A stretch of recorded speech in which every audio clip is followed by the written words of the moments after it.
ಖಾತೆ ಹಂಚಿಕೆ ಸರ್ಕಸ್ಗೆ ಇವತ್ತೇ ಕ್ಲೈಮ್ಯಾಕ್ಸ್. ಸಂಜೆಯೊಳಗೆ ಲಿಸ್ಟ್ ಬಿಡುಗಡೆಯಾಗುತ್ತೆ.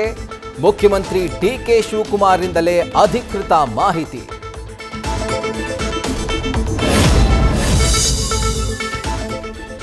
ಖಾತೆ ಹಂಚಿಕೆ ಆಗದಿದ್ರೆ ಏನಂತೆ, ನಿರ್ವಹಣೆ ಮಾಡ್ತಿಲ್ವಾ? ನಮ್ಮ ಜಿಲ್ಲೆಯಲ್ಲಿ ಎಲ್ಲಾ ಇಲಾಖೆಗೂ ನಾನೇ ಮಂತ್ರಿ. ಸಿಎಂ ಇವತ್ತು ಗುಡ್ ನ್ಯೂಸ್ ಕೊಡ್ತಾರೆ ಎಂದ ಸಚಿವ ಎಚ್.ಸಿ. ಬಾಲಕೃಷ್ಣ. ಖಾತೆ ಹಂಚುವ ಸ್ಥಿತಿಯಲ್ಲೂ ಮುಖ್ಯಮಂತ್ರಿಗಳಿಲ್ಲ. ಇನ್ಮೇಲೂ ನಿಮ್ಮನ್ನ ನೀವೇ ಬಂಡೆ ಎಂದುಕೊಂಡ್ರೆ ನಿಮ್ಮನ್ನ ಯಾರು ನಂಬ್ತಾರೆ? ಬಹುಶಃ ಅತ್ಯಂತ ದುರ್ಬಲ ಮುಖ್ಯಮಂತ್ರಿ ಅನಿಸುತ್ತೆ ಅಂತ ಸಿ.ಟಿ. ರವಿ ವ್ಯಂಗ್ಯ.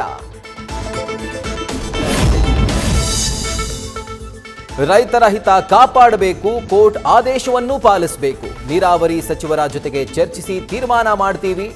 ಕಾವೇರಿ ನೀರು ತಮಿಳುನಾಡಿಗೆ ಬಿಡೋ ವಿಚಾರದಲ್ಲಿ ರಾಜಕಾರಣ ಮಾಡಲು ಆಗಲ್ಲ ಎಂದ ಮುಖ್ಯಮಂತ್ರಿ ಡಿಕೆಶಿ.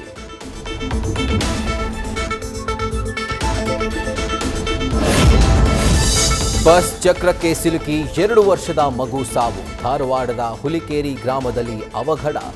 ಬಸ್ ಮತ್ತು ಚಾಲಕನನ್ನ ವಶಕ್ಕೆ ಪಡೆದ ಅಳ್ನಾವರ ಪೊಲೀಸರು.